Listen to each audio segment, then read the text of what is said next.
This video is about visiting the USS Lexington, which is a museum carrier down in Corpus Christi. I've previously visited the Midway over in San Diego. So it's just a series of clips, and it's a piece of history that's sitting there not that far away. Anyway, let's see how it goes. Okay, this is interesting. All right, so why do we have Blue Ghost? Well, there it is. It's the Blue Ghost. Okay. Interesting stuff. Poured to NACS Corpus Christi. Wow. Till the winter of '54.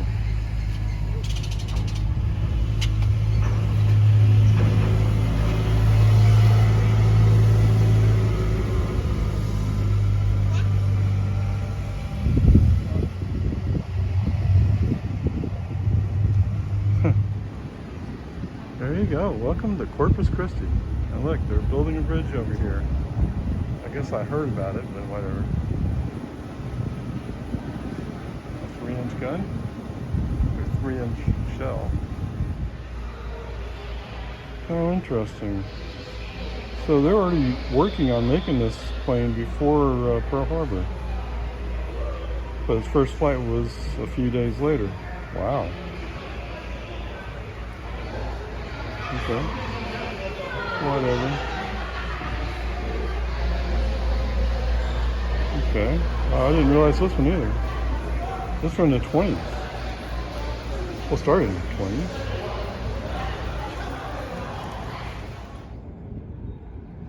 Oh, kind of strange to see this one here, but okay, whatever. AH-1S Cobra. That's from Vietnam War era. Right? I think so. This one always astounds me. KA-3B Sky Warrior? I mean, this looks like a big plane. Right?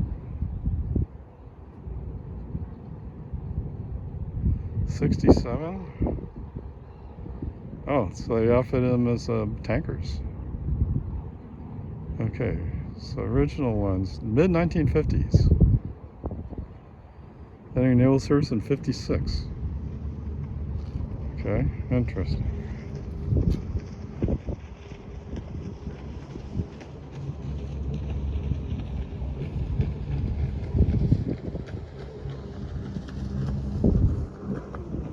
Huh. Okay, just give me an idea of how big this plane is. I mean, that's big.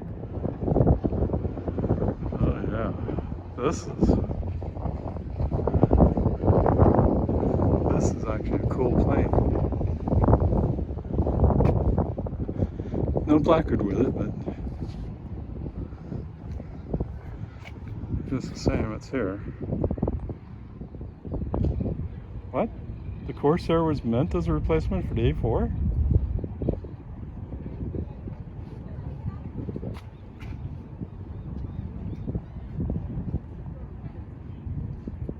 Oh, the A7.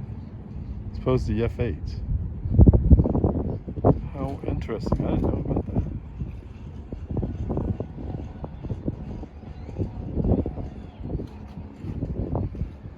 Really? Yes, it doesn't have the thing that lifts up. There you go. Here's an F4. Oh, it's a single seat, it looks like. I didn't know they had single seat F4s. I used to have those RF-4Cs that used to fly over from Bergstrom all the time in Austin. There you go. Plane that's from Lexington. At least sort of.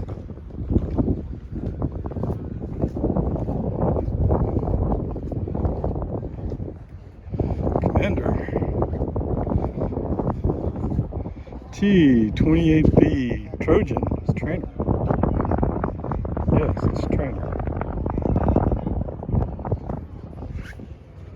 Well, they made him into fighter bombers. During the Vietnam War, this was used.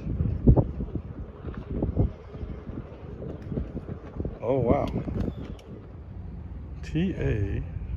So tactical.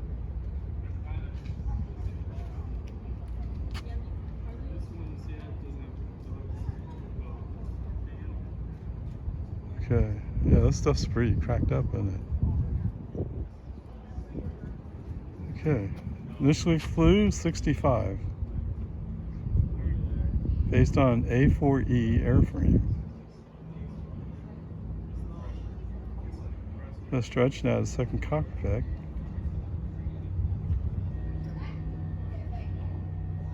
Electronic countermeasures? Wow. The Banshee, the second naval jet. Or F2H2 Banshee. From March 45. First flew January 47? With deliveries in March of 49. That's before the Korean War.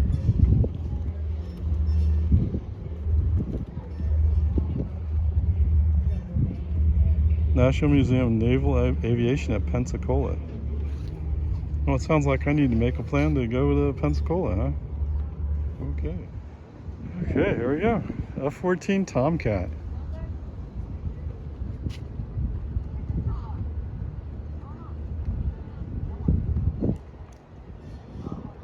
Yeah, that was a recruit.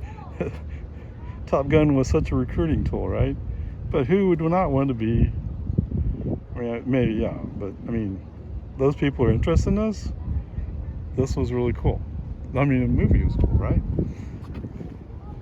All right, so there you go. Maverick and Goose on the side. Wow. Okay, F-18 Hornet. Oh, that's another thing about the Blue Angels.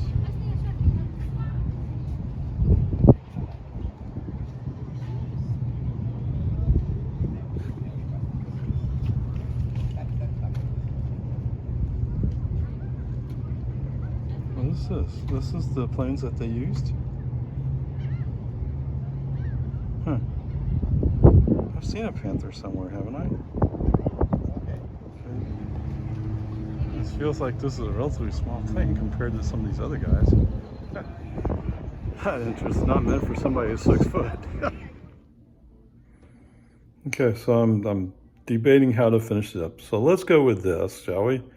So the USS Lexington down in Corpus is an interesting museum to visit. It has a lot of different planes. Interestingly, it covers eras that that ship was not from. But whatever, everybody has to find a place. So in looking through some of the stuff, it's interesting to learn that the Blue Angels were based in Corpus Christi, at least for some period of time, which may help explain why Naval Air Station Corpus and Kingsville both exist. They would be there to support missions like that. It is a training. I don't know which one it is. I know Kingsville, I think, is a training base. But anyway, it's interesting to see what some of the jets around, see some of the stuff about the ship itself. That's all interesting. Now, they could use some money. They could use donations. Some of the signage is getting kind of old, which you kind of expect. It's sitting out in the Texas sun. The Texas sun is burning it up. Okay. So one of the things I saw tied in was the Naval Air Museum is in Pensacola. So maybe next time I'm out by Florida, I need to stop by there. I'm kind of comparing this to the USS Midway. The USS Midway is in San Diego. While it was raining while I was there, it had some more interesting stuff. But then again, what is San Diego? It's the birthplace of naval aviation, which I didn't know before I went out there. I've heard about the Curse Wright. Is that who it was?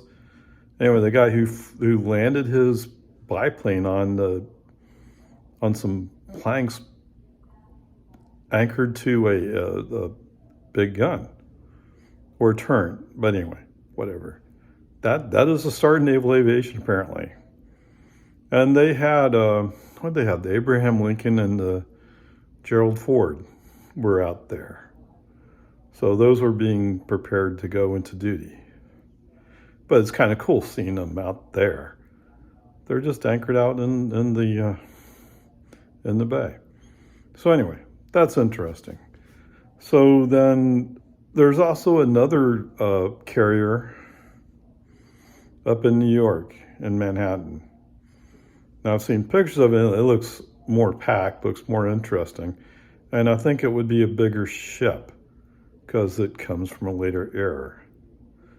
But so maybe, I don't really relish the idea of being in downtown Manhattan. That's really not a fun place to be from my perspective, but you know, if you can figure out the parking, why not?